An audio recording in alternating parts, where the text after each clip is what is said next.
ये आज से नहीं, 1937 से लेकर जो है विवादों में है। 1937 में मौलाना अबुल कलाम आज़ाद, हुसैन अहमद मदनी, हसरत मोहानी वगैरह जो उस वक्त के बड़े आलिम थे, उन्होंने कांग्रेस को लिख कर दिया था बाकायदा कि इसमें कुछ पंक्तियां ऐसी हैं जो हमारी आस्था के साथ टकराती हैं। तो 1937 में कांग्रेस ने एक रेजोल्यूशन पास किया और कहा कि हमने ये पंक्तियां हटा दी हैं, आज़ादी में ये पंक्तियां नहीं गाई जाएंगी जो मुसलमान की आस्था को चोट करती हैं। उस वक्त वो मामला ख़त्म हो गया। संविधान जब बना 1949 में, तो उसमें भी अभिव्यक्ति की आज़ादी दी गई और कहा गया कि किसी पर कोई चीज़ थोपी नहीं जाएगी। 2016 में राष्ट्रगान को लेकर एक मुकदमा सुप्रीम कोर्ट में आया, तो सुप्रीम कोर्ट ने कहा कि राष्ट्रगान के लिए अगर कोई खड़ा भी नहीं होता है उसके सम्मान में, तो भी उसको देशद्रोही नहीं कहा जा सकता।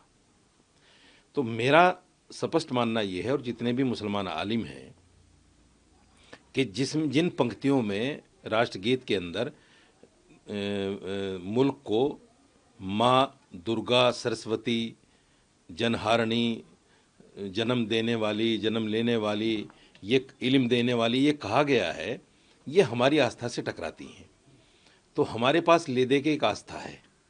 मुसलमान के पास सरकारी नौकरियां तो है नहीं, मुसलमान बहुत बड़े कारोबारी तो है नहीं, ले देकर हमारे पास आस्था है। अगर हम अपनी आस्था भी खो बैठें तो हमारे पास कुछ नहीं बचेगा। इसलिए हम प्राण तो दे सकते हैं, लेकिन अपनी आस्था के साथ समझौता नहीं कर सकते। हमारा सर कट जाए लेकिन हम इन पंक्तियों को नहीं गाएंगे। सरकार इसमें बुरा माने भला माने, मेरे देश का संविधान बिल्कुल स्पष्ट है, मुझे आज़ादी है।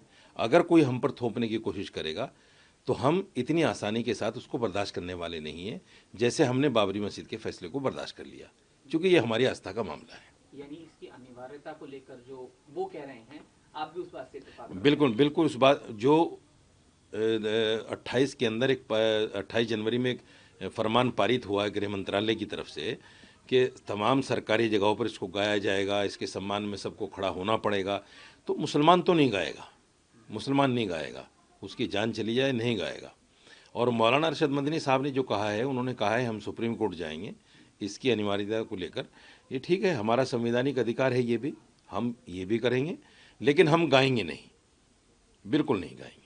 ये जो वंदे मातरम के ताल्लुक से कानून बनाया जा रहा है या गवर्नमेंट की तरफ से जब्र किया जा रहा है कि इसका पढ़ना लाजमी है, ज़रूरी है, तो ये गैर आइनी है, यानी गैर कानूनी है। यहाँ पर हमारे मुल्क में तमाम मज़ाहिब के लोगों को, तमाम मज़हब के लोगों को अपने मज़हब पर कायम रहने की और अपने मज़हब पर चलने की आज़ादी है, उसके भी ये ख़िलाफ़ है।